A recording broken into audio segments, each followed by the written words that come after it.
আলহামদুলিল্লাহ আজকে সকালে উঠিয়া শুনতে পারলাম যুদ্ধবিরতিতে দুই পক্ষই মত দেওয়া হচ্ছে। কালকে ইরান 10 দফা দাবি দিয়েছিল পাকিস্তানের মাধ্যমে, পাকিস্তানের মধ্যস্থতায় ট্রাম্প রাজি হয়েছেন। এখানে দেখলেই বোঝা যায়, হয়তো প্রকাশে তো আর বলতে আসে না, কিন্তু এটা তো দেখলেই বোঝা যায় রাজি না রাজি নাই। তো ইরান একটা জিনিস এখন যুগ যুগ চলে যাবে, ইতিহাসে লেখা থাকবো এই যুদ্ধের কথা।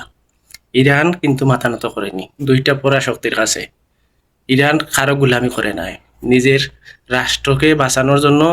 দেখেন আয়াতুল্লাহ খামিনি জীবন দিছে, কত বড় বড় নেতা সবাই মারা গেছে, তারপরেও তারা কারো কাছে মাথা নত করেনি।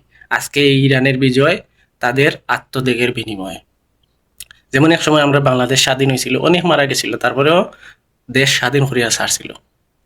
তো আজকে ইরানও প্রমাণ করে দিছে, কোনো শক্তি নিজের যদি বিশ্বাস আর মনোবল শক্তি থাকে, তাইলে কোনো শক্তি এসা আপনারে মৃত্যু করতে পারবে না। তো যেরকম তারা লিবিয়া, সিরিয়া, ইরাক ধ্বংস করতে পারছে, কিন্তু ইরানকে মনে করছিল সেই রকম করতে পারবে, কিন্তু কিচ্ছু করতে পারে নাই।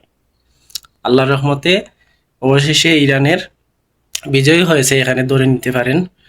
আর ইরান দেখিয়ে দিল যে কিভাবে লড়াই করতে হয়। আর ইরানের কথা এখন অল বিশ্ব মনে রাখবে, কিন্তু এই যুদ্ধের কথা অল বিশ্ব মনে রাখবে। আমরা মরে গেলেও আমাদের প্রজন্ম আইসাও এটা মনে রাখবে এই যুদ্ধের কথা, যে ইরান কিভাবে লড়ছিল একা। ইরানের সাথে অন্য কেউ কিন্তু ছিল না, অথচ আমেরিকা ইসরায়েলের সাথে দুইটা পরাশক্তি একসাথে লড়াই করছে। তাহলে বুঝেন, যুদ্ধ বিরতি হয়েছে, এতে সকল প্রবাসীরা, সব দেশের তেলের যে হাহাকার, এগুলা শেষ হইব, এগুলো থেকে সবাই বাঁচবো, তাকে এটাই আশা করি। যুদ্ধ থাকাটা ভালো না, যুদ্ধ বন্ধটা ভালো।